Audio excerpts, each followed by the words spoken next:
The UFC is a company that houses some of the most unique and entertaining people in the world. And inside of this company, there are endless fighters with charisma, personality, and fighting skill. But what happens when you only have one of the three mentioned attributes? What happens when skill alone just isn't cutting it anymore? Well, whoa, what was the question?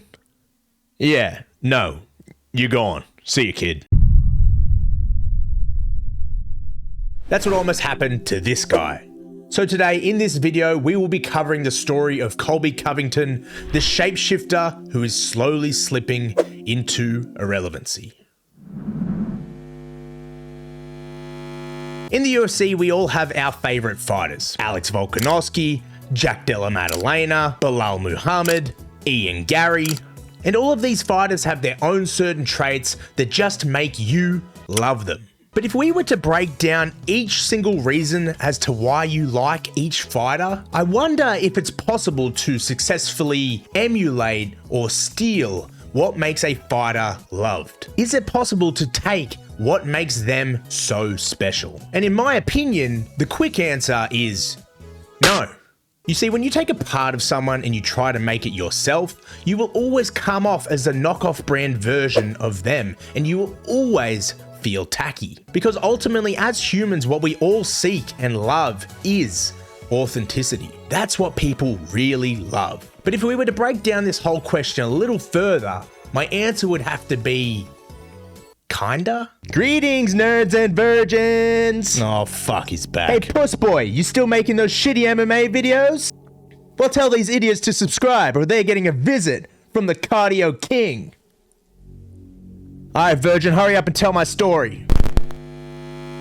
Colby Covington began his professional MMA career in 2012 and eventually made his transition to his UFC debut in 2014. Quickly, Colby established himself as a wrestle-heavy fighter, utilizing his NCAA wrestling and All-American background to dominate his opponents. His relentless pace and cardio became his weapons, and he used this to set records inside of the UFC. For example, when he fought Robbie Lawler on ESPN 5, Colby actually set a new record for 541 significant strikes inside of a fight, which at the time was the highest in any UFC fight so far. And sure, they were the little tappy shots that we have grown to hate, but still, that's a lot of punches. But despite all of this success inside of the octagon, Colby was still struggling against a new form of competitor. A competitor called popularity. You see, popularity is a weird thing.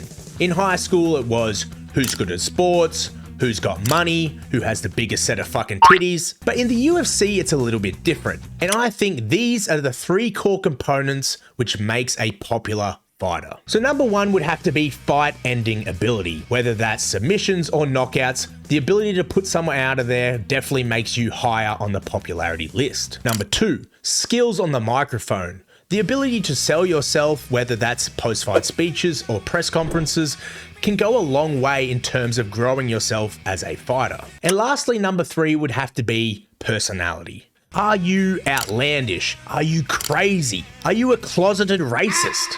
All of these traits put together is what makes you a potential popular fighter. Now, the problem is when it came to Colby is that he had none of these skills. Yes, he was a dominant wrestler, but on the mic, he was quiet. His trash talk was non-existent. And although the non-scripted version of him was a good person, he just wasn't the right fit for the UFC. So just like any man with a freshly broken heart, he turned evil. In an early interview with Colby, we got to see where this all began. Colby revealed that the UFC had considered releasing him due to a perceived lack in charisma, skills, and also personality. And in response, Colby was like, "Oh, you want personality? I can give you personality." And on that day, a demon was born. Colby had now turned from this nice, big-hearted wrestling boy into one of the most polarizing figures in this sport. And honestly, it worked. Moving forward, Colby's new image and persona drew significant attention, both positive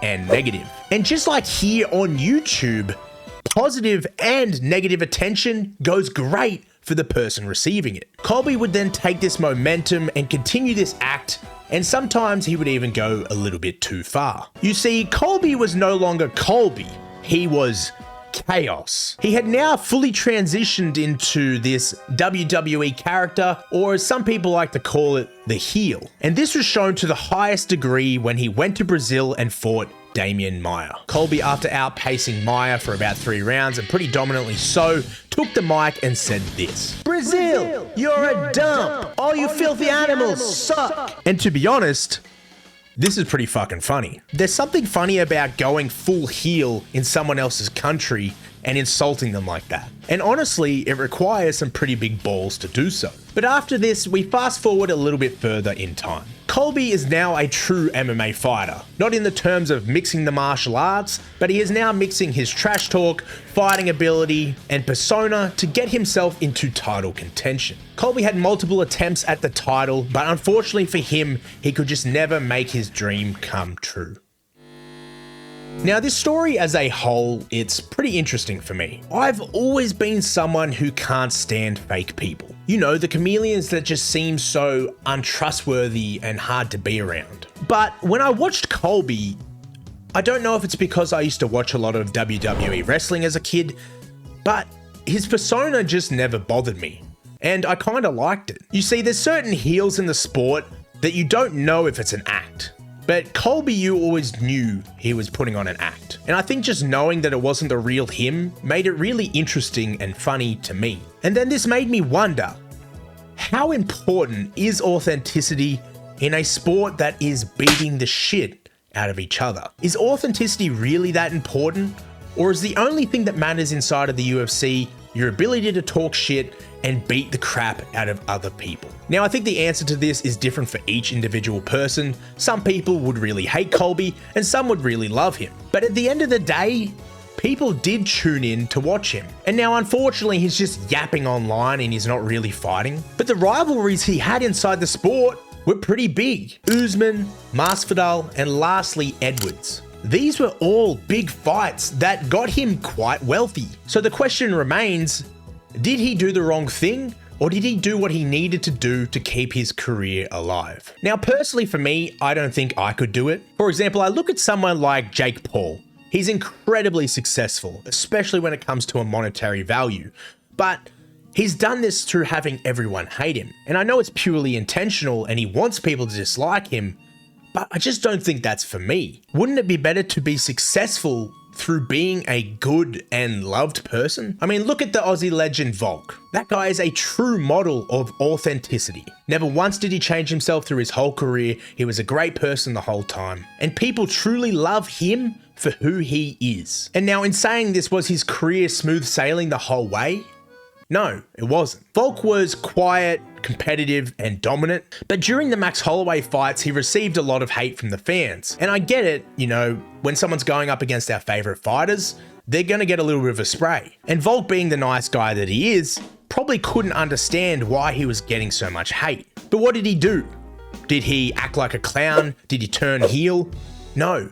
He just kept being himself and showed that he was better through his fighting. And for me personally, that's how I want to carry myself. I didn't start doing this because I want everyone to hate me. I want to make people happy. I want to make people laugh. And I want to entertain them. How great would it be to be paid to leave a positive mark on someone's day or to entertain them? And sure, some people will hate you along the way. That just comes with being online.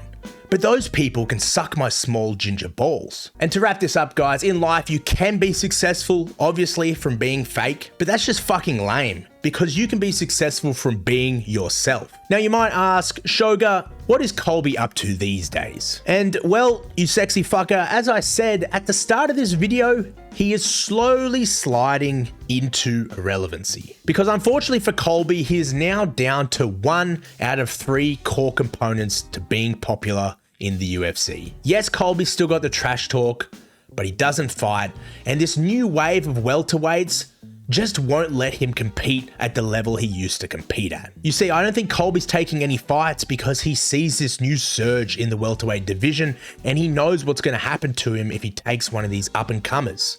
he's going to get destroyed. So I imagine what Colby's going to do now is either go to WWE, he'll probably stay in the UFC a bit longer and just yap shit online, try to use his name to build more of a following, and eventually travel over into other adventures. And it's unfortunate for Colby because yes, he now has this trash talk still, but as we all know, trash talk is meaningless if you don't back it up with fighting. So guys, tell me what you think of Colby. Did he do the right thing? Did he do the wrong thing? Do you have any other favorite heels in the sport? Do you have any other fighters you want me to cover in a video? I hope you guys enjoyed. Thank you again for the support. I appreciate each and every one of you, and I'll be seeing you soon for a new video. Also, don't forget to slap the share, like, and subscribe button and my ass, and I'll see you in the next one. Peace out.